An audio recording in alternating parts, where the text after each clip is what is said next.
Hello everyone, and welcome to the final part of a series where I've been summarizing and examining Life is Strange and Life is Strange Before the Storm. I'm about to spend a fair amount of time putting these games under a microscope and looking at them more in depth than anyone should, so take my criticisms with a grain of salt. I'd also like to state that full spoilers for the entirety of Life is Strange and Life is Strange Before the Storm will follow. I would highly recommend playing these games for yourself or watching my other videos where I more comprehensively summarize the events of these games before watching this video. We'll be going through the series events in chronological order, starting with Before the Storm. I won't be going over every single scene this time though, just the ones I want to draw attention to.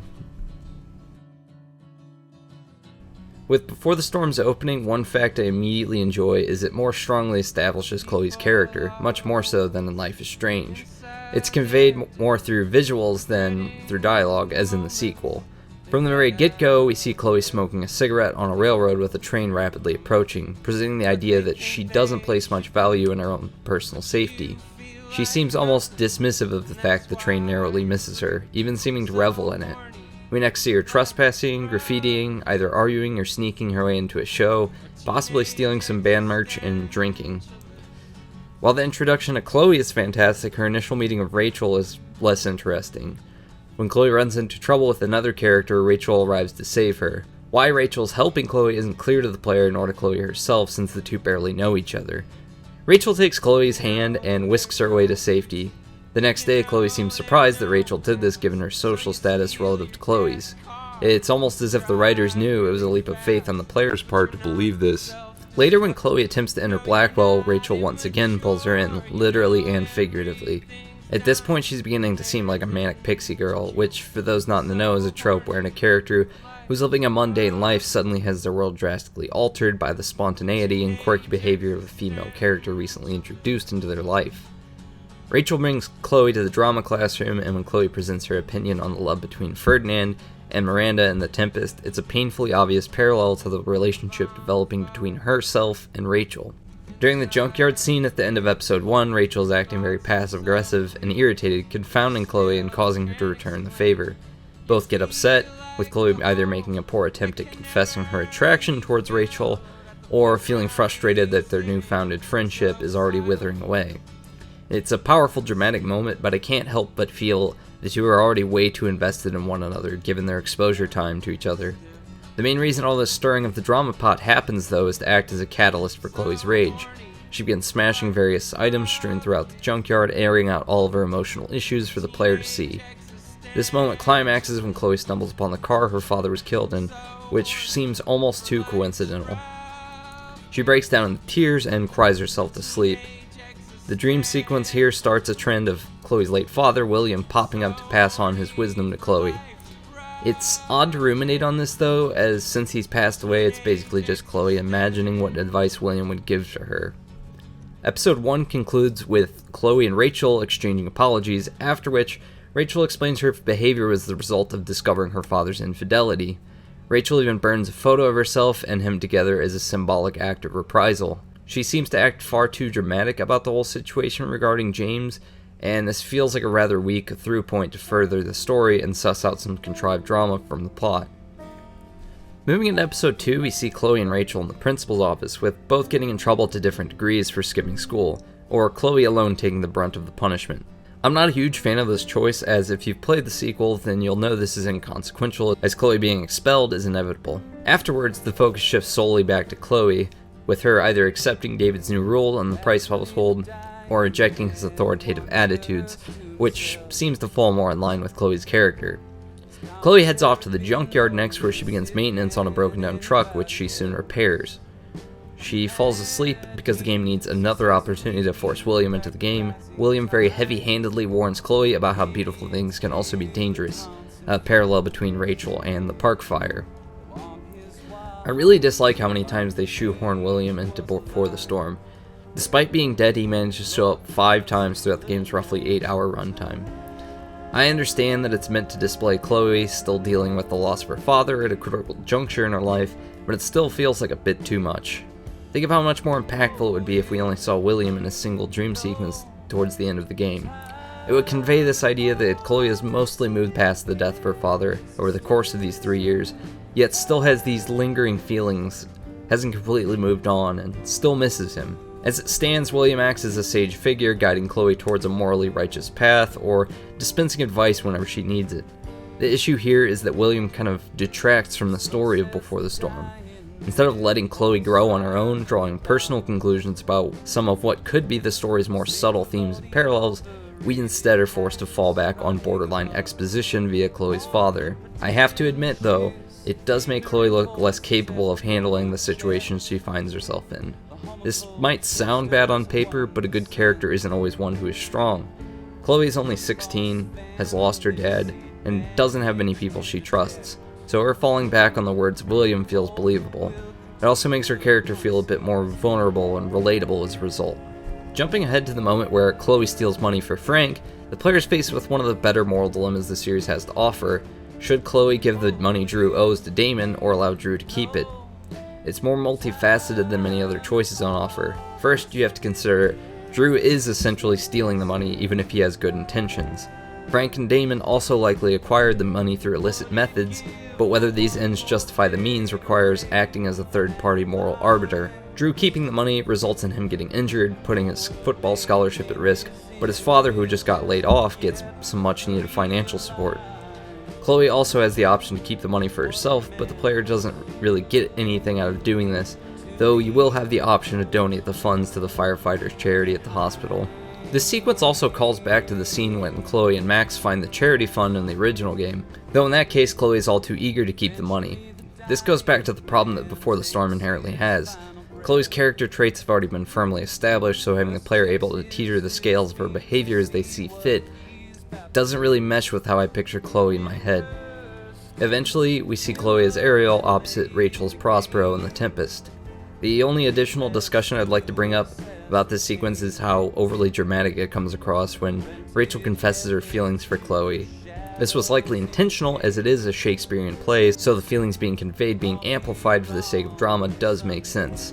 On my second playthrough though, the whole sequence just felt more sappy than romantic. At the end of episode 2 of Before the Storm, we see the big conflict Rachel has with her father finally addressed. It's a very genuine sequence and one of my favorite in the game. Unfortunately, it's capstoned by the very disappointing reveal that the woman Rachel saw her father kissing is her real mother. Now, it's certainly an unexpected plot twist, but I don't inherently think that makes it good.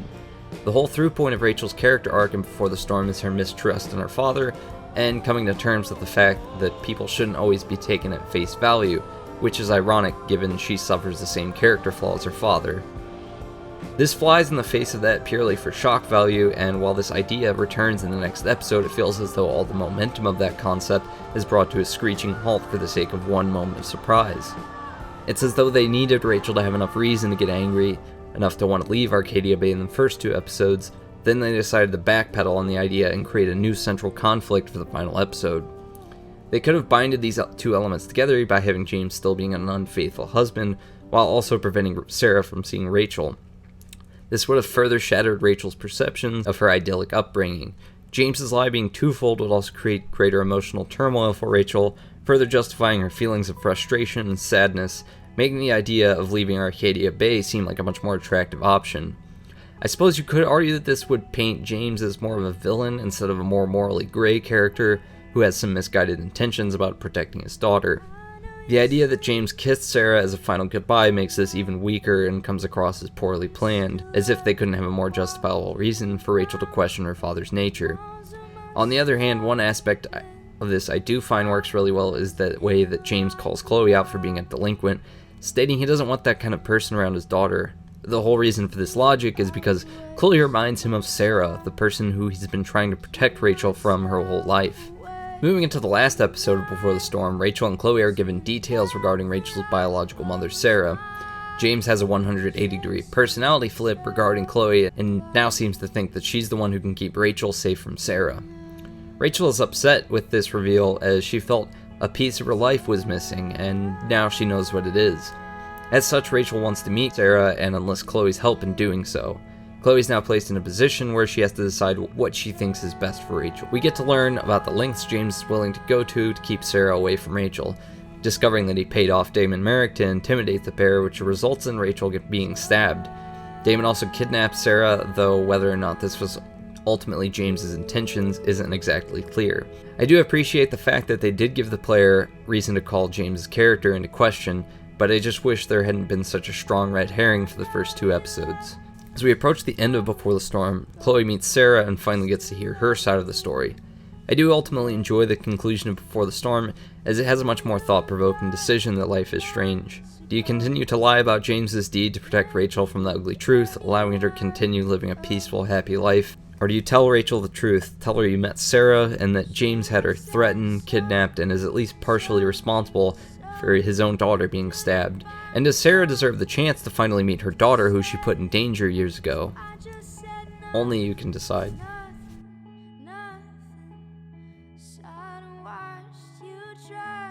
The opening of Life is Strange isn't as strong in my opinion. Starting in a prophetic dream sequence instead of within the actual story is strong foreshadowing, but I like stories that begin at the beginning. The game is also more railroaded during the intro than the prequel is. This tightens the narrative, but restricts how involved the player feels. The first opportunity you get to use the time reversal mechanic is great in my opinion. First, Max uses the power by complete accident in a non-interactive cutscene. Immediately afterwards, it becomes Max's goal to try to prevent Chloe from being shot. It's a surprisingly high-stakes scenario for what was a simple teen drama up to that point. Later that day, we see Chloe and Warren saving Max from Nathan's attack. During the car ride, Chloe changes emotions a half-dozen times throughout. It felt strange, pun fully intended, not because she changes her train of thought so much, but rather the way she goes about doing it. It feels very mechanical. She has to do all the heavy lifting establishing her relationship with Max in such a brief period that it feels like an exposition dump rather than an actual human interaction. Episode 1 isn't very strong, but it is an effective snapshot of what the series represents. Coming-of-age drama, awkward dialogue, sunsets, and loads of pointless interactivity. That last part may come across as a point of derision, but I actually love it. Every time I play through one of these games, I always have the borderline compulsive need to examine every item and character I come across. Another point I find interesting is the fact that you can download the first episode of the game at no charge. Getting about 2 hours worth of content at absolutely no cost is an effective way to draw in potential customers, especially since a lot of people want to know how the story unfolds in the following episodes. It's also beneficial to the consumer since you'll get an effective idea of whether or not you'll enjoy the rest of the game. It harkens back to the days of game demos, which is seemingly non-existent these days. In episode 2, some unexpected themes are brought into the mix through the character of Kate Marsh. Bullying, suicidal ideations, and sexual assault, though the last one is mostly just alluded to rather than outright stated, all come up. I've already spoken on these in my previous video on episode 2, but I'd like to bring up again how much I appreciate Life is Strange for putting the spotlight on what are such rare subjects for video games. I particularly like their approach with Kate. You have all these seemingly small interactions that can cause Kate to either step down from the ledge or commit suicide. It's an effective display of choice in games, a microcosm for the game's core theme of the butterfly effect.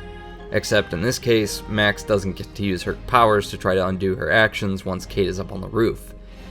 This scene is quite moving in either of its conclusions, though once again we see these sort of ahuman qualities of a character specifically addressing every decision the player has made regarding Kate in a very methodical fashion. It by no means ruins the moment, but it does serve as a reminder the story is fabricated.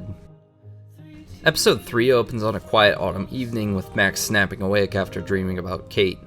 Her next mission is to break into Blackwell Academy with Chloe so the pair can search for clues about Rachel's disappearance. It's finally here that we reach what is the central conflict of Life is Strange's story, the search for Rachel Amber.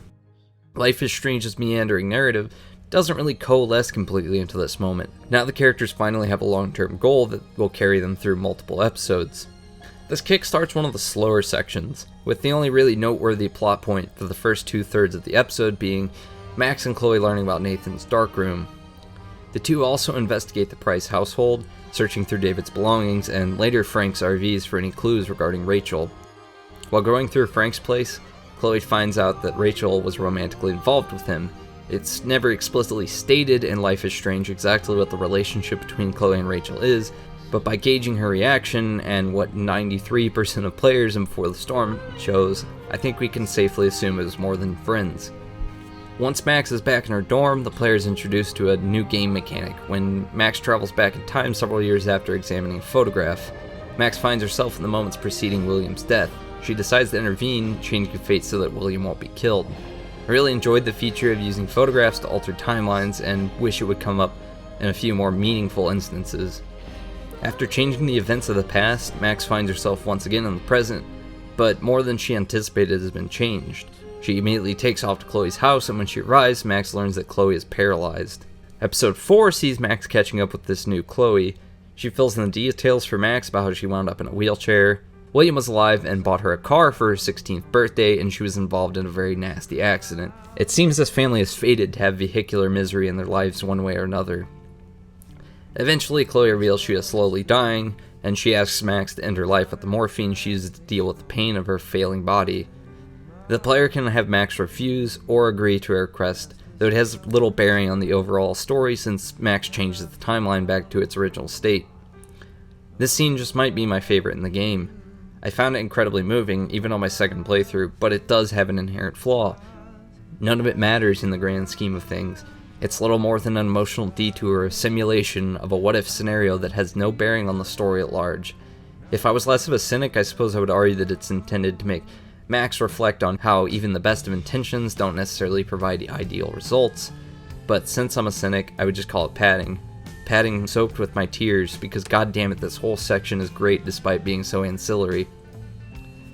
Once Max has returned everything to normal, she and Chloe continue the search for any trace of Rachel Amber. Eventually they realize they need to enlist Frank Bauer's help to finish putting the puzzle together. It's really nice seeing a lot of previous and moment-to-moment choices come together in this sequence, but it's dragged through the mud a bit because no matter what you do, Max is capable of rewinding time until the pair are able to resolve the situation peacefully, regardless of your decisions in past episodes.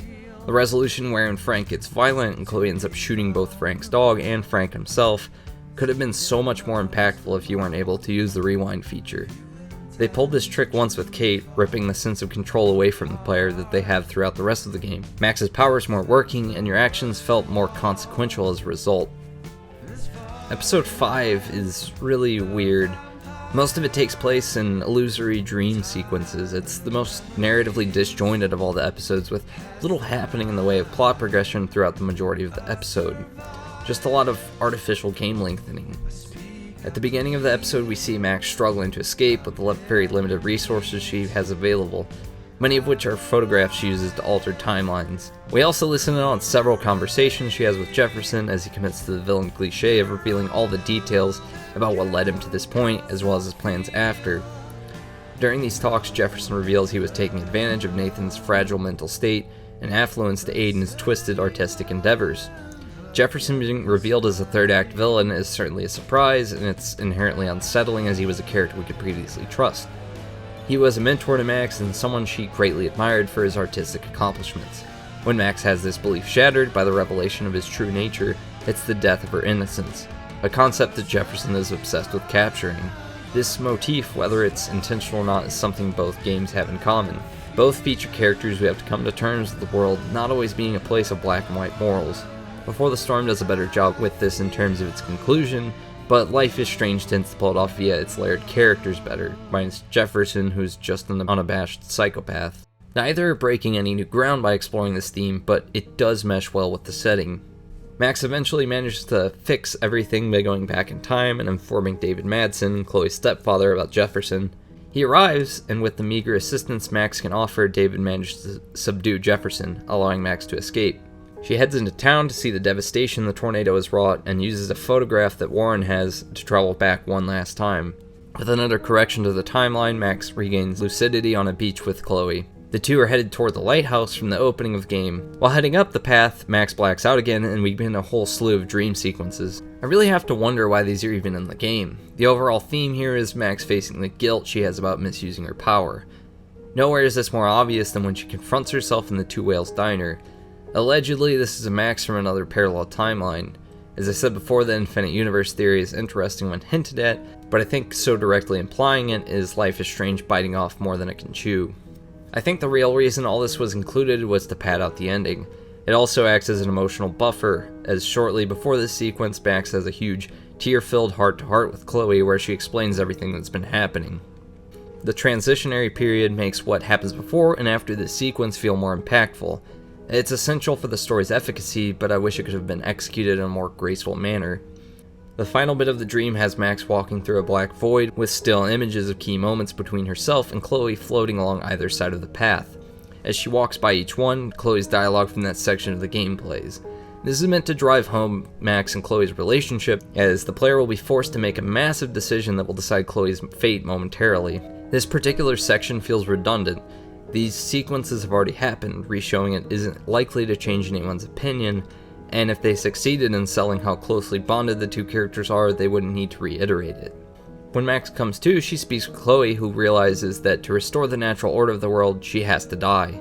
I know I already complained about the Sacrifice Arcadia Bay ending in my previous video, but there's another point I'd like to bring up.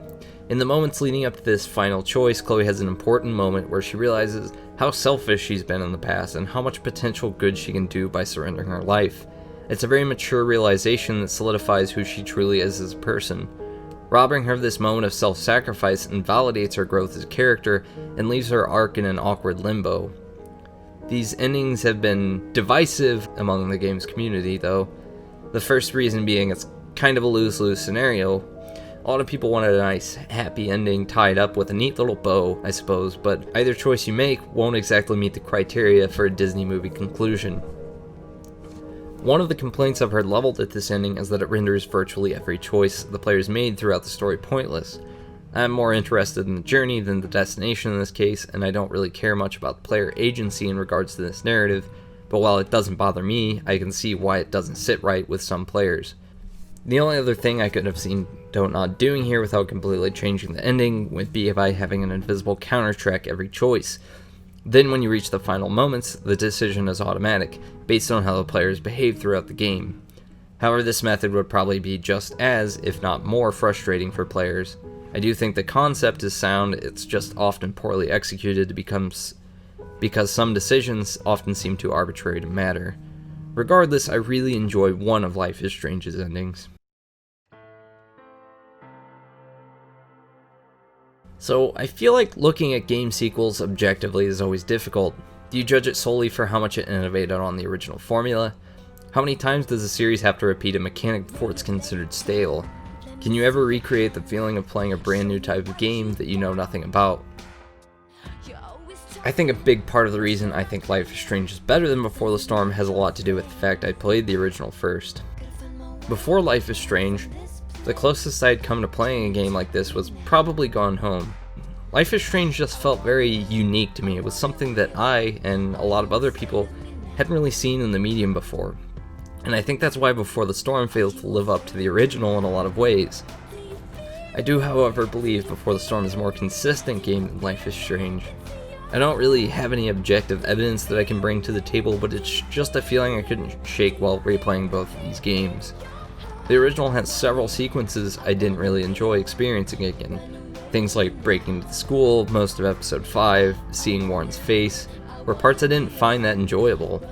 On the flip side, you have some really phenomenal moments like Kate's scene at the end of episode 2, the whole section after Max saves William, and Max having to explain to Chloe what hell she's been through to save her in episode 5. Before the Storm just didn't really have those highs and lows. The only moments I didn't really like was exploring the park, but even that was just mild annoyance. Whereas the only moment I loved in Before the Storm was when James tells Rachel about her real mother. There's a massive issue with these games that I have to address before I move along. In many games with multiple dialogue options peppered throughout their story, the character you play as is a bit of a blank slate. The player comes to shape how the character is. In both Before the Storm and Life is Strange, the protagonists are very clearly characters with distinct personalities, behavioral patterns, and emotions. So when the player is given a choice of how to respond to a given situation, it feels too gamey to me.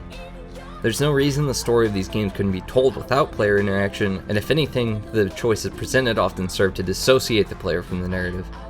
Every time a character in the game referred to a specific decision I made earlier in the game, I was ironically reminded that I was playing a game. The dialogue is always at its best when the player has minimal or no choice in furthering the story. Divergent dialogue paths also present a greater challenge when writing, as now there's a lot more that has to be taken into consideration, both short-term and long-term. This begs the question, why is this series a video game versus, say, a televised series? The argument against this line of thought is that if Life is Strange was instead a show, that it wouldn't have the interactivity that a game does. but what would really be lost? Since most of the choices and puzzles only serve to convey unnecessary artificiality, we're left with the exploration and optional content that serve in defense of Life is Strange as a game. Even that doesn't truly add anything that I would consider definitive to the core experience and makes the narrative feel meandering and muddied. The game elements feel distracting from what could be a very tight-knit story that is both a coming-of-age tale as well as a look into the morality of actions and their consequences. While I personally love these games, I can't help but see the whole design as flawed when I take a step back to view the series more objectively. They provide wonderful stories with beautiful visual aesthetics, but the control I have over the plot and the protagonist doesn't bring me any closer to this story. It just creates a layer of abstraction. All that said, I don't think the games utterly fail at what they set out to do, it's just the narrative occurs in a suboptimal medium. Since I just mentioned the aesthetics, I would like to dive further into that. I love the looks of these games. In an earlier episode I made the grandiose comparison of Life is Strange's graphics to Impressionist paintings. I still stand by the statement of art direction having more importance than raw fidelity. The game really does have an obsession with sunsets though. I'd wager around 50% of the game takes place in that narrow window of the day. It's a beautiful choice though, and the character that comes to mind every time I think of both of these games is Gold. Between the autumnal setting of the first game and all the pre-Twilight story beats that occur, these games have strong visual theming associated with that color. I also enjoy the hand-painted look of all the pictures as well as the sketches and doodles in both Max's and Chloe's notebook. Lastly, I'd be remiss if I didn't mention the farewell episode, which was sold as downloadable content for Before the Storm. I decided to bite the bullet and purchase it for the sake of this video, and that decision was as bittersweet as the episode itself. It takes place long before the main story of the other games, being set on the last day Chloe and Max spend together before she leaves Arcadia Bay. It's really great, and perfectly encapsulates all the joy and sorrow the series offers. It also made me realize that Max moved away the same day that Chloe's father died, and gives a lot more contextualization for Chloe's bitterness towards Max for leaving. I do have issues that exist outside of the context of the episode content, though, and that's the price. This DLC costs roughly $9 US. For reference, Before the Storm costs $17 and Life is Strange costs $20. What's even worse is the episode is only about an hour long and really only serves to give a little bit more background information about events you already know about. I wouldn't really recommend buying it unless you're a diehard Life is Strange fan. With that, I think I've said everything I wanted to say about the series, at least as far as the first two games are concerned. As I was writing this, Life is Strange 2 came out, and I plan to make videos about that as well, though I'll probably just do more surface level analysis. I have to stop writing the script for this video now because otherwise I'll just keep finding more pointless topics to discuss. I hope you enjoyed hearing me drone on about fictional teenage girls and their problems, discuss inane artistic existential crises, and commit verbal assault on an innocent script. And as always, thanks for watching.